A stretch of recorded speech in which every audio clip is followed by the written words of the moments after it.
হ্যাঁ দাও দাও দাও সবকে চা দাও, আমরা কাটিনি, ভিডিও কাটিনি। ও চা অনেক ঝালছি সেই টেস্ট। আপনারা চা খেতে চলে আসবেন বলরামপুর টুলটুলি পাড়ায় সেলিমের চায়ের দোকান।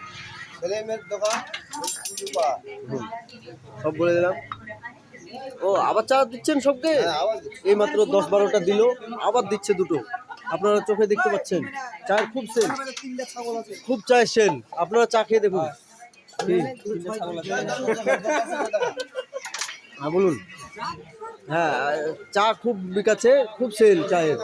আপনারা লোককে দিচ্ছে দেখুন। হ্যাঁ হ্যাঁ চা আবার চা পাচ্ছি, আবার 10টা চা চাপাবো, আবার 10টা। একদিনে আপনার দুধ কতটা সেল হয়? একদিনে 50 কেজি দুধ শেষ করি। 50 কেজি হয় বাবা! দেখছি আপনারা শুনতে পাচ্ছেন, 50 কিলো করে দুধের চা একদিনে সেল করে। মোটামুটি তাও 30-35 হাজার টাকা ইনকাম। আপনারা সোজা চলে আসবেন বলরামপুর টুলটুলি পাড়ায় সেলিমের চায়ের দোকান, তাই তো? একবারে ঘোষের মোড়। 35 কেজি দুধ আর 40 কেজি পানি। আচ্ছা ঠিক আছে। যে যাবো যে তাই লিখবে। হ্যাঁ এইমাত্র। ঠিক আছে দর্শক, লাইক কমেন্ট শেয়ার করুন বেশি বেশি করে। বলবি তো